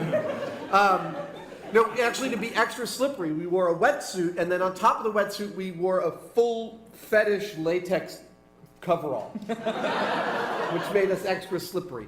The myth we did right after that was our new duct tape special. And our new duct tape special, I can't tell you what we did, but it involves this kind of very scary, terrorizing walk with the helmet cam right above our heads, and somehow the thing doesn't have a viewfinder, so you just position it and hope you get something good. And the view in this is the bottom of you can see this coming. The bottom of the frame is only Jamie's mustache. And halfway through do the walk, you got to picture this. He starts kind of hyperventilating, and so his mustache is like the sea anemone, like a barnacle, and it's so obscene. Jamie was like, "They're going to have to cut that." Are you kidding me? I could fucking pitch an entire season of a show to Adult Swim called Jamie Heinemann's Mustache. That is just his mustache POV, just existing on his face. Like, that would be awesome. I'll show you. I'll send you a picture of it. Please do. So when are these episodes going to air? The new season started airing last week, or a week and a half ago. So this last Wednesday, Carrie Byron finally came back from having a baby. Yeah. She's so nice. Everyone on your show, by the way, everyone is so nice, and that's my favorite thing is when you meet nice people. Because I already loved your show, like you had me. then you're all nice. Like Grant was the first one that I met on Twitter. He was very sweet to me, and I was blown away that he even knew who I was. And then I opened for Joel McHale in Santa Rosa last year, and Carrie was there, and she was pregnant. So nice. And then I meet you, and then you're really nice, and then you meet Jamie, and you think he hates you. He hates me. Jamie's actually incredibly nice. We had some hosts from another show come on set and spend a little time with us a few weeks ago, and one of the guys, both hosts separately, said within about an hour, "You guys really get along well." And we were like, "Yeah, what's it like on your set?" And they both used the same phrase. It's kind of like alpha male theater on our set. Everyone's yelling at each other all the time, and our crew is just as excited about what we're doing as we are. In fact, after we did the water slide myth, we left and there was a cleanup crew to take apart the slide. They all took turns on the water slide. Well, I think I've been extraordinarily lucky because I feel like this business should be fun. Like, you should have fun what you do. We're so lucky that we get to do what we do and get paid, like more than a regular job to just fuck around. And I'm always fascinated that people can be like, "Yeah, it's a fucking war zone on my set." Like, what are you upset about? This is the best scam in the world. So I want to applaud you and thank you for coming on the show. And then also, I want to, what? Yeah, I'm going to go to questions. Oh, okay. Yeah, we're going to go to I was going to say that out loud. Oh my God. How dare you question me in front of company? No! You're hurting me. Drinking water again. Like my tiny meerkat hands could do any damage. I avoided the one that was harder than the others. Everyone considered him the coward of the council. He gets all mad at the end. He tears apart those jerks. All right, I want to come around. Does anyone have questions for Adam Savage? I see a hand. I see a hand too. I see a hand, and I see a fishing hat that I really like a lot. All right, what's your? No, don't move. You wanna come out this way? Sorry to get in your way with my hosting. What's your name? I'm Nick. Hey Nick, how's it going? Great. I've always wanted to ask the Mythbusters if they'd be interested in doing a chemistry safety video. I'll take this one. Wait, a what safety video? A chemistry safety video. Have you ever thought of? Chemistry safety video. Yeah. Oh, we shouldn't be put in the position of actually instructing people. We have no qualification to do that whatsoever. What do you have in mind? Are you in the market for a chemistry safety video? Every year, when I take chemistry, we have to watch a video. How many times have you had to take chemistry? It's really interesting, like they'll show some ether being open, and then this guy goes up in flames, and Let it out, just let it out. It'd be really cool if you guys could test some of these myths. Maybe some of the stuff that they're saying in these safety videos, So what he's saying is he wants to know if you will burn alive opening ether. I'm sure we could make something like that hilarious. If someone comes to us and has a great offer for doing a chemistry safety video, we'll do it. He has a lawyer. They love your lawyer. He is Lawyers! Your lawyer is that good. Very litigious I audience. just think that it would make that first day of chemistry class so much better if we could be watching the Mythbusters I, I would love to make the first day of your chemistry class much better the next time you take it. Thank you very much. Third time's a charm! Wait, guys, it's gonna be good this year. Check out this fucking video. Well, thank you very much for. I gotta send it back. We can talk some more if you want. Does anybody else have a question for Adam Savage? I see a couple hands over here.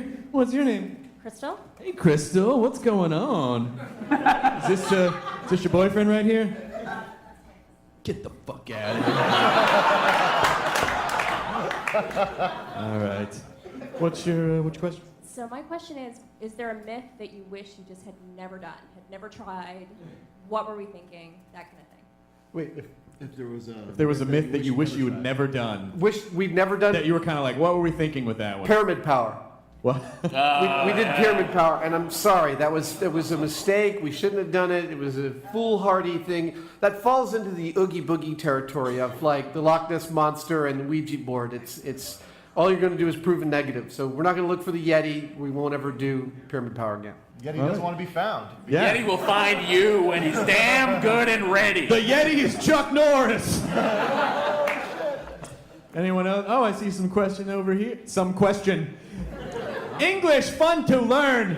I see question over here. Man in chair, have hand up. Can we get the house lights up a little up the bit? house lights? Just so we can see. All right, never mind. Yes. There we go. All right. Come over here, sir, because I do not have the ability to phase through human tissue. What's your name?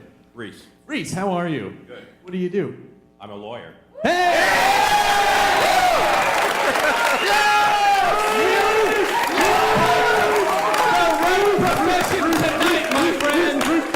All of those years of law school and hatred have paid off. You have hit the mother lode. You are Fisher Stevens, and this show is pussy. Anyway. I was actually wondering how the tie-in with CSI came about, because I remember watching an episode of CSI where they used the two tires to shoot a piece of rubber at a head and it knocked the head off, and I'd already seen it on Mythbusters. I was like, you fuckers stole that from Mythbusters. But then I saw you guys on CSI later on. And then you also realized TVs don't talk back. Right, exactly. The first part of that.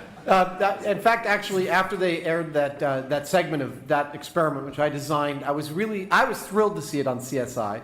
And so I ended up getting a hold of their writers department, and I talked to the writer of that episode, Rich Catalani, and we started a friendship. We did what you do in Hollywood, which is we sent each other a bunch of T-shirts and hats. That's the Hollywood handshake. And then they called us and they wrote this cameo for us where they pepper sprayed a guy and tased him and he bursts into flames, and they look over and Jamie and I give thumbs up. We actually just 2 weeks ago finished filming us testing that actual myth on Mythbusters, so we've now brought it full circle. Whoa! I'm curious, how many effects wizards from ILM does it take to operate the puppet of David Caruso? 5. You got 3 just on the sunglasses. Thank you. Was that your only question? Do you feel like your question was suitably answered? Yes, I did. All right, excellent. Any other questions? Well, she was first. I'm sorry. All right, I'll see if I can come over here and awkwardly lean over this lady right here.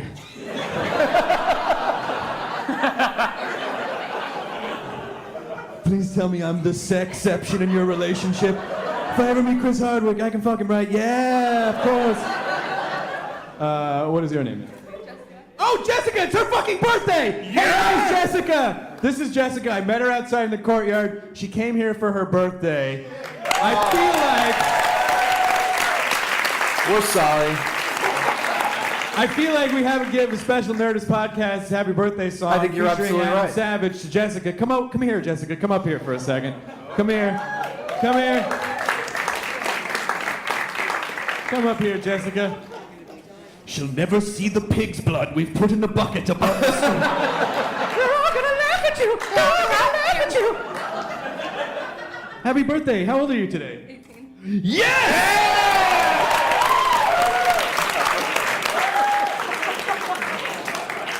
I can buy you beer. All right.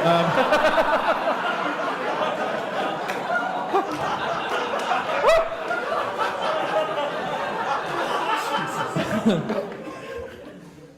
2. No, it was a thing. It was a thing. Don't worry about it. Don't worry about it. I wasn't smelling your hair. Happy birthday to you. Happy birthday to you. Happy birthday, dear Jessica. Happy birthday to you. Special hug from Adam Savage. Hug him. Hug him, yeah. Hug him. Hug him. He's a real person. Chris, I don't think we're allowed to sing that song legally. Can we get Oh shit, you're right. You That's just have to write a check. It's fine. It's Yeah, fine. Let's have our lawyer ask. Can we have our lawyer? Reese? Song redacted. Yes, two little old ladies. We have to pay a royalty check for that song because it is the song that is. What do they do at Chevy's? They sing something else. Happy birthday. Oh my God! Happy birthday! I hate my life so much I have to sing the song to strangers. And then they say something in Spanish and everyone goes home. What is your question? Is it will you sing Happy Birthday to me? Because that shit just got answered. I saw the TED Talk and I was wondering what your next replica project would be. What my next what? Replica project, like the multi thing. Well, the Blade Runner gun's still ongoing. There's lots of little parts to make. You gotta work out that 4 serial number thing that we talked about. Yeah, exactly. There's a whole bunch. I mean, there's really probably at any given point there's a dozen. I've got a Blade Runner spinner sitting on the shelf. I have mostly completed at this point a ZF-1 gun from The Fifth Element, one of those egg guns with 50 barrels. Yeah.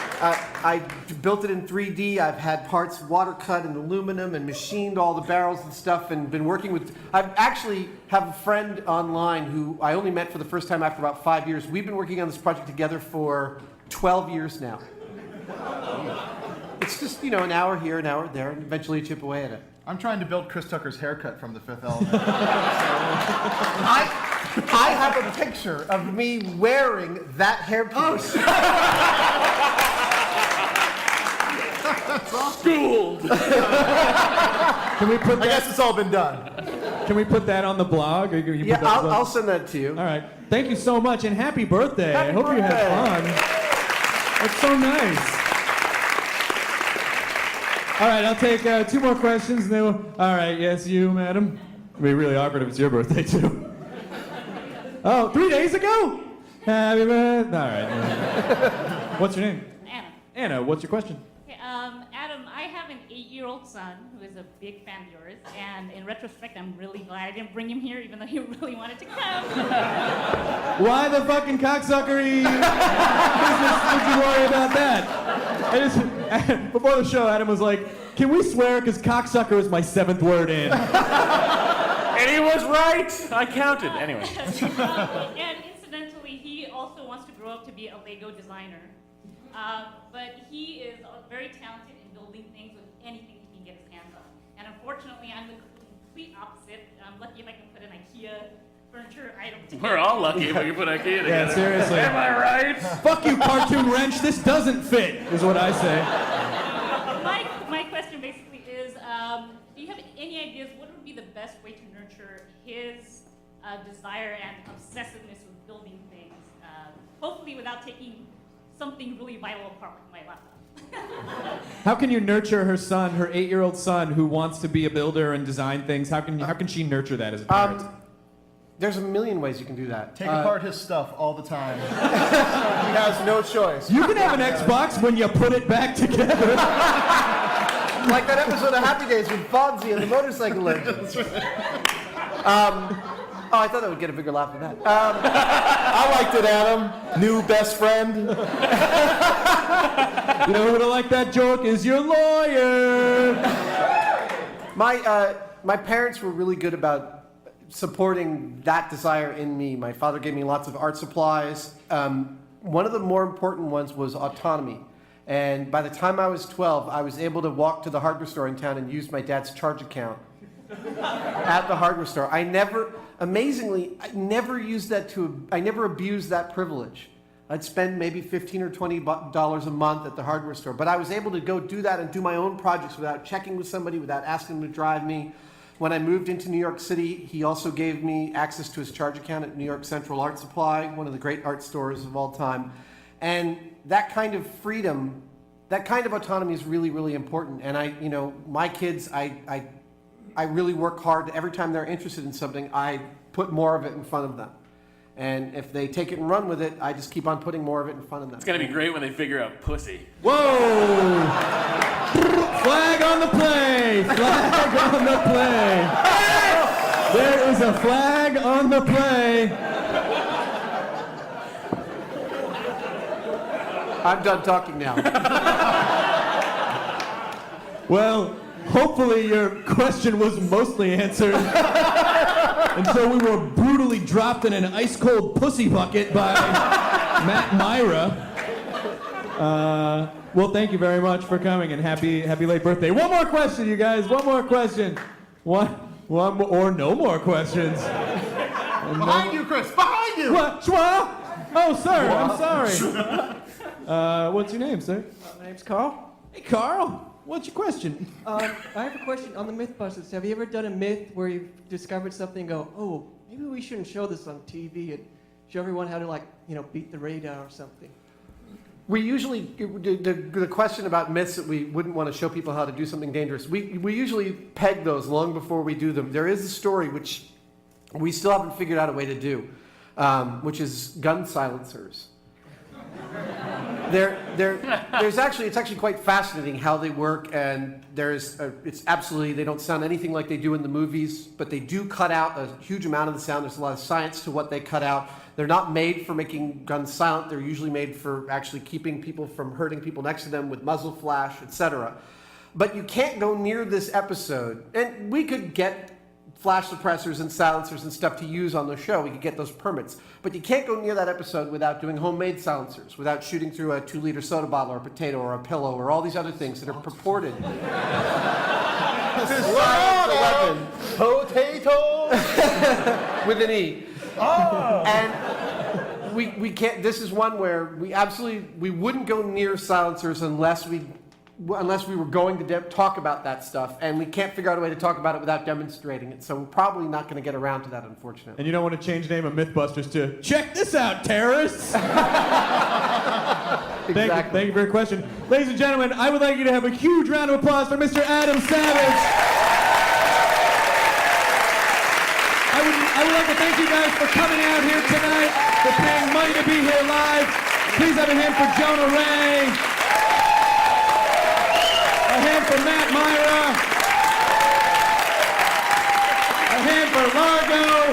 And our next show will be May 11th. We'll be featuring Mike Furman of Hard and Furman. Paul and Storm will be here. And also Tom Lennon of Reno 911. So that's May 11th. Come back for that show. Thank you so much, you guys. Good night.